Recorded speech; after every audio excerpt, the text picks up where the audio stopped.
7h50 agora, fomos meio que surpreendidos, né?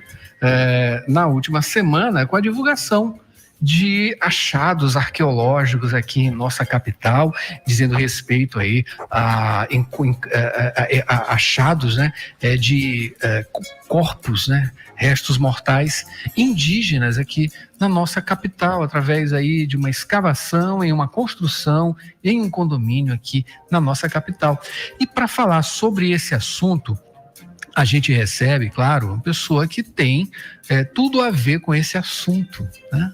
Aqui da Universidade Federal do Maranhão, que é o arqueólogo responsável pela guarda das coleções arqueológicas daqui da Universidade Federal do Maranhão, onde vai ser sediado esses artigos. Eles vão estar dispostos, sendo estudados e também mostrados aí ao grande público. A gente vai conversar com o professor Arkley Bandeira. Professor Arkley, bom dia, seja bem-vindo mais uma vez aqui ao Rádio Opinião.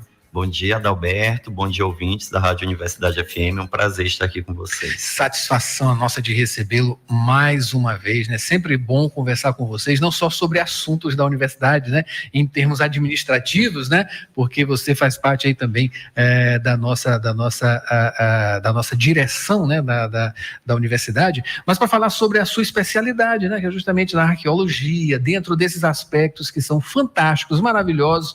Enfim, tem um gostinho a mais de estudar esse tipo de coisa, né? Inclusive porque diz respeito, nesse caso especificamente mais ainda, né, de uma coisa tão nossa, né, que é a nossa história, que é são dados aí antropológicos maravilhosos, né, que vão ser com certeza estudados, catalogados, né, destrinchados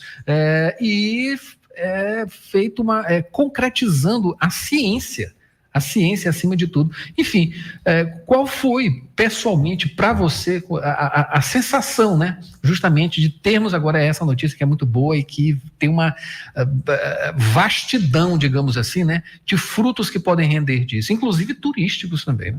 Exatamente, Adalberto. É bom pontuar algumas questões. Primeiro, é uma pesquisa que ela é desenvolvida por pesquisadores do Piauí, né? Esses pesquisadores, eles se organizam em torno de uma empresa que presta consultoria na área de licenciamento ambiental do campo da arqueologia. E como a Universidade Federal, ela entra nesse contexto, para poder você compor um projeto de solicitação de autorização de pesquisa, é necessário a instituição endossante. O que é a instituição endossante?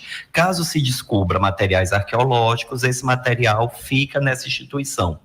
Por que funciona dessa forma? Os bens de natureza arqueológica são bens culturais. Eles não pertencem a um grupo ou um indivíduo, eles pertencem a toda a coletividade. E tem um outro dispositivo administrativo que esse material ele não pode sair do lugar de origem. Então, mesmo a equipe sendo de Teresina, esse material não poderia sair do Maranhão para lá. Por isso, a universidade, como instituição endossante desde 2015, ela vai receber essas coleções arqueológicas e vai fazer o que a gente chama de salvaguarda. O que é salvaguardar? É proteger essas coleções para que elas estejam disponíveis daqui a décadas, centenas ou milhares de anos à disposição da comunidade. Como você colocou, é um achado de importância ímpar no Brasil, porque nós somos um país de clima tropical. Chove-se 6 meses e faz aridez em 6 meses. O que isso proporciona? Muito micro-organismo atuando no solo. Esses materiais orgânicos, né, sejam eles de origem animal, humana ou vegetal, eles se decompõem muito rápido. E esse tipo de sítio característico que chama sambaqui, que em tupi quer dizer monte de concha, ele tem uma peculiaridade, que é esse acumulado de concha. A concha, com o passar dos anos, ela solta carbonato de cálcio que a gente usa para calcificar os ossos. Esse carbonato de cálcio, em contato com esses esqueletos, promoveu a preservação. Por isso que nós estamos falando de material de 4, 5, 6 mil anos preservados. Se fossem outros sítios, como a céu aberto, possivelmente esse material tinha se decomposto e virado pó. Por isso da importância. E uma outra questão, no Nordeste nós temos pouquíssimos sítios cemitérios escavados. Temos no Justino, lá onde foi feita a hidrelétrica de Xingó, e em outros poucos contextos. E aqui no Maranhão, para a felicidade da ciência, foi descoberto um sepultamento, né, um cemitério, uma necrópole indígena com mais de 40 sepultamentos ali de povos que viveram aqui há pelo menos 4 mil anos atrás. Que maravilha, muito bom, de uma coisa tão perto, da gente, né? A gente na cultura pop, né? A gente vê a coisa também dessa forma, né? Documentários, né? No YouTube você abre tanta coisa, tanta informação e ter isso tão próximo da gente enfim, maravilhoso, né? Você tocou aí na questão dos sambaquis, eu queria que você explicasse isso, porque é uma coisa característica daqui do nosso Brasil, não só dessa nossa região, né? Ele desce até ali o sul, né, do país, enfim. O que são essas comunidades, né, que tinham ali essa característica? Bom, vamos até pela etimologia da palavra. Sambaqui, ela é uma corruptela da língua tupi, né? Na verdade, eles chamavam tambaqui, que não é o peixe.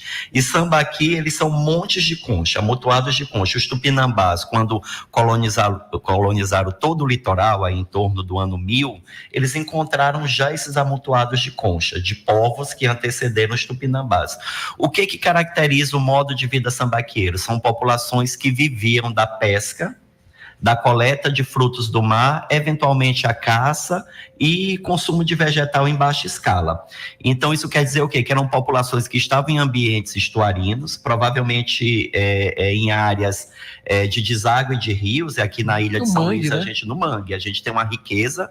Essas populações estavam se valendo desse território para pescar, para coletar, para mariscar e para viver. E qual é a peculiaridade desses sítios? Essas populações, elas enterravam seus mortos nas áreas de moradia. Então, a gente está lidando com contextos de habitação, com contextos de vida cotidiana, comida, preparo de alimento e também de sepultamento. O que individualiza os sítios sambaqueiros do Maranhão e do Pará? Nós temos um elemento que nos sítios do Sul não tem, que é a cerâmica. E cerâmica, dentro da nossa organização civilizacional, ele é um indicativo de complexidade de comportamento. Então, nossas populações, em torno de 6.600 anos, já estavam fazendo cerâmica. São datações que colocam as cerâmicas aqui do Maranhão como as mais antigas da América. Então, nós temos no Pará e no Maranhão fenômenos de populações que estavam fazendo cerâmica muito antiga. E nossos sambaqueiros têm esses marcadores. Agora, o que é interessante pontuar também, Adalberto, que não é o primeiro sítio desse tipo que se encontra, né? Nós temos aí o Sambaqui do Bacanga, que eu trabalhei na minha dissertação e na minha tese. Nós temos o Sambaqui da Panacoatira, Sambaqui do Passo do Lumiar. Tem pelo menos aí 12 ou 13 sambaquis já identificados na ilha. E qual é o risco? Esses sítios estão em áreas de expansão da cidade. Se a gente não prestar atenção, esses sítios vão ser destruídos, como é o caso, né, que a gente viu lá na MRV. A sorte é que ela cumpriu todo o rito do licenciamento e de forma controlada e com pesquisa científica identificou esses sepultamentos. Mas quantas estradas, né, quantos buracos são feitos ao longo da cidade sem o mínimo cuidado e o acompanhamento da pesquisa arqueológica. Então, um ponto também que eu gostaria de frisar é que a ilha ela não começa a ser habitada com a chegada dos franceses em 1612. Sim. Nós temos pelo menos aí 7 milênios de história. Sim. E essa história ela tem que ser conhecida. E para conhecer essa história, a gente tem que manter os sítios preservados. Maravilha, que bom. Estou conversando aqui com o professor Arkley Bandeira, arqueólogo aqui da Universidade Federal do Maranhão. Você falou da sua pesquisa. O que essa descoberta agora ela pode trazer, né, para a sua pesquisa e outras pesquisas que são desenvolvidas aqui em nosso estado, aqui na capital, né? Você falou aí dos sambaquis daqui da área Itaquibacanga. Enfim, o que isso pode trazer de novidade, né? Incrementar, digamos assim, nessas pesquisas que já existem. Bom, essa pesquisa, assim, do ponto de vista do estudo dos sambaquis na ilha de São Luís, foi muito boa para mim. Primeiro porque é um falso negativo. Eu precisaria de outras pesquisas para balizar, para saber se lá há 10, 15 anos atrás o que eu estava falando tinha sentido em termos de ocupação do território. E foi confirmado, né, por essa equipe de pesquisa, pelo menos 4 ocupações humanas naquela região, que é o que eu vim olhando nos outros sítios, e que também a cerâmica mina, que é uma cerâmica muito específica desses grupos, que ela coloca junto à pasta cerâmica, junto à argila, o resto de concha, também aconteceu lá. Recentemente nós publicamos um artigo na Nature sobre os esqueletos esqueletos que nós identificamos no Sambaqui do Bacanga, Panacoatira e Passo do Lumiar, e tivemos uma descoberta espetacular, porque quando se fala em população sambaquieira, vem logo na cabeça, são populações que pescam e caçam e ficam o dia inteiro na praia. E aí nós fizemos retirada de isótopos, né, desses esqueletos. Essa pesquisa foi tocada na Universidade de Barcelona, e nós descobrimos que essa população também estava comendo milho.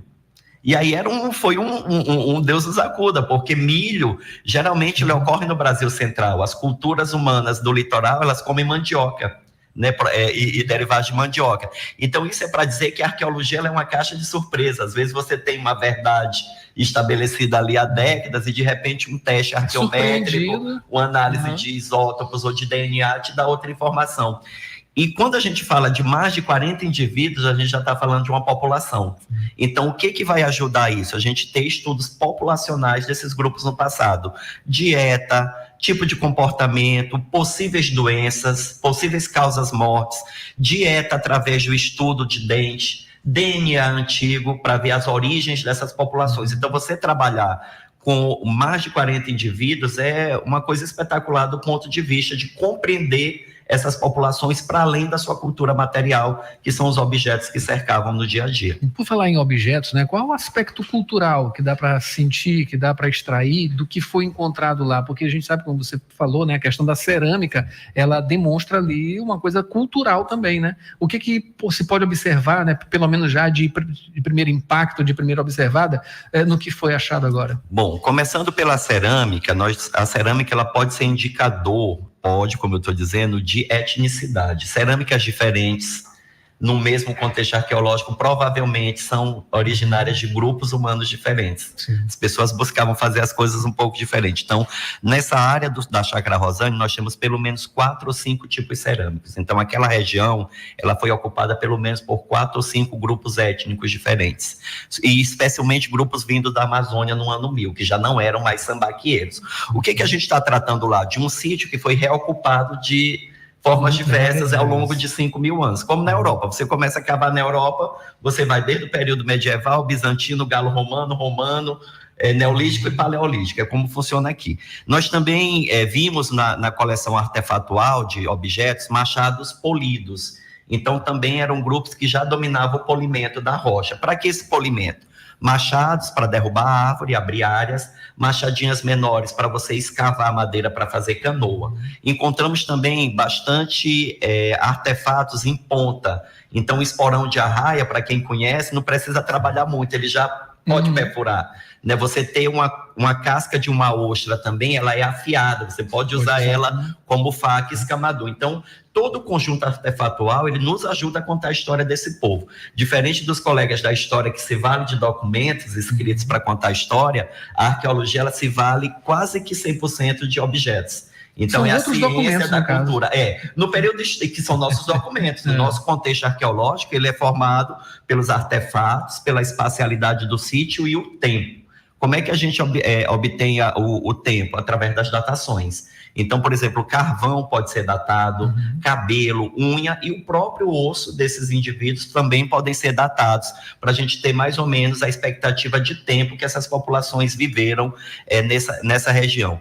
E mais uma questão também que eu queria tocar, Adalberto, é que a ilha foi totalmente ocupada durante esses 7 ou 8 milênios. Então, isso quer dizer o quê?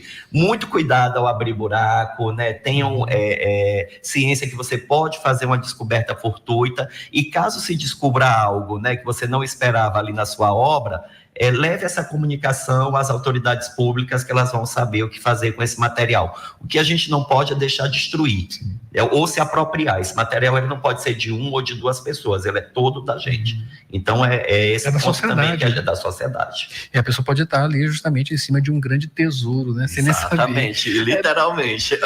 Arkley, para a gente finalizar, a questão geográfica. Aquela ali é uma parte alta, né? Sim. Que, se for observar, ela dá uma visão para o mar, não é isso? E ela é mais alta em relação às outras partes aqui da cidade. O que isso, em termos geográficos, isso pode dizer, né, sobre essa cultura que tinha ali, esse povoamento ali? Isso é até uma brincadeira que eu costumo falar com os colegas da engenharia, que falam, Clay, onde eu chego eu encontro o sítio.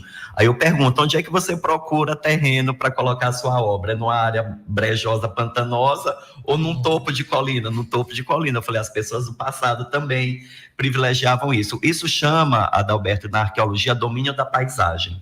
Então, você se porta numa área mais alta, você tem domínio visual de quem entra e quem sai, você domina os acessos à maré, provavelmente ali tinham cursos de águas maiores, Rio Pimenta, Rio Calhau, tudo ali está mais ou menos próximo daquela região.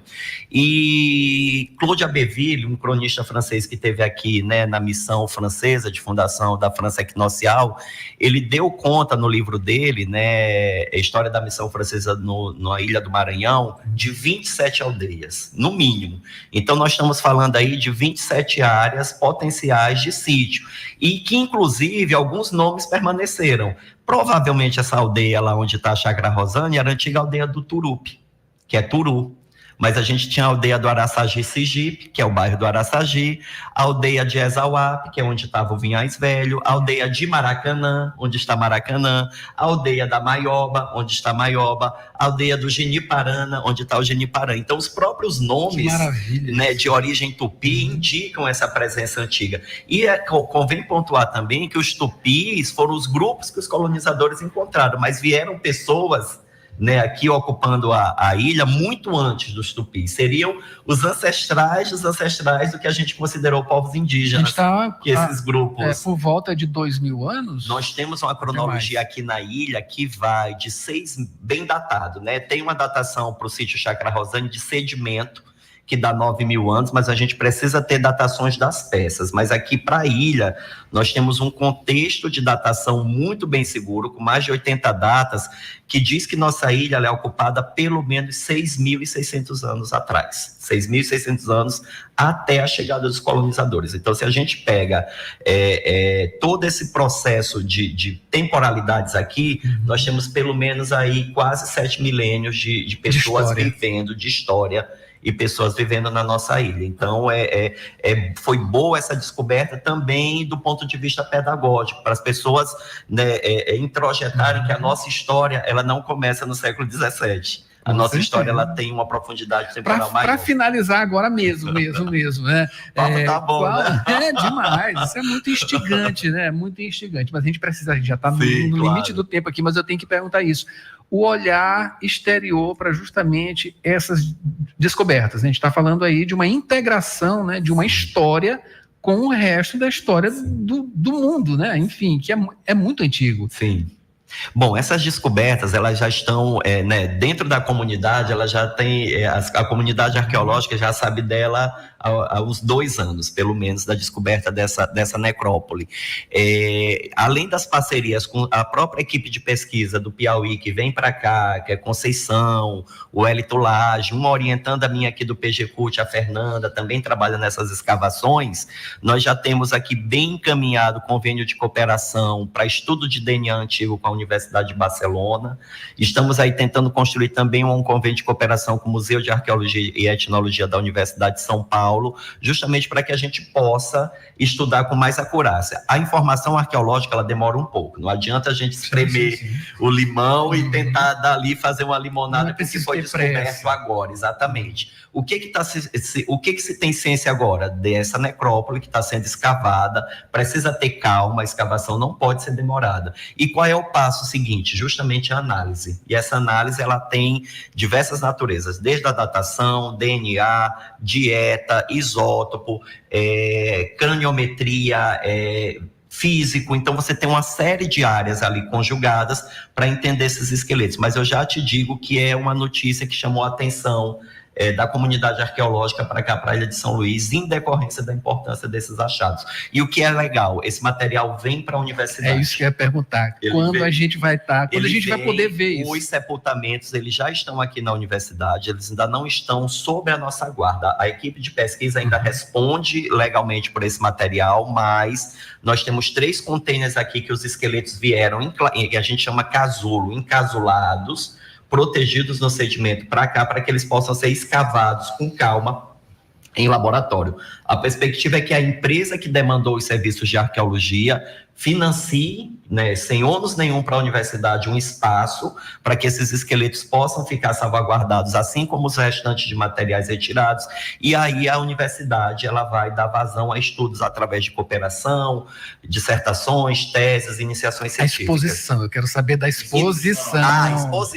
A exposição já é um processo que vincula um outro trabalho da universidade, que é a recuperação do CIOG, para funcionamento do Museu de Arqueologia. Então, no caso assim que o CIOG esteja pronto, eu acredito que em 2025, o restauro para o Museu de Arqueologia da UFMA, esse material vai para lá, para a exposição. Então, a comunidade vai ter que esperar mais um pouquinho para vê-lo. Mas vale a pena. Vale a pena. Vale a pena. Isso é um History Channel aqui em São Luís. Vale a pena. Que maravilha. Bom, eu acabei de conversar aqui com o Arkley Bandeira, professor aqui, arqueólogo da Universidade Federal do Maranhão, está responsável aí, portanto, sobre essas guardas, né? Não só dessas, outras também, né? De coleções arqueológicas aqui na universidade. A gente acabou de conversar sobre essa descoberta de esqueletos e artigos indígenas aqui em São Luís. Arkley, muito obrigado, sempre com informações interessantíssimas aqui pra gente, e a gente espera você em um outro momento para falar sobre esse e outros assuntos também, né? Porque isso aqui não acaba agora, né? Tem muita coisa, né? Obrigado, gente, um bom dia para todo mundo. Maravilha. Uma notícia dessa, né, maravilhosa, com um destrinchar dessas informações, a gente termina o Jornal Rádio Universidade de hoje, prometendo vir amanhã com mais informações aqui a partir de 7h10 na Rádio Universidade FM, sempre. Até lá. Fiquem agora com Marcos Vinícius, sessão das 8 com o melhor do pop nacional e internacional. Até amanhã.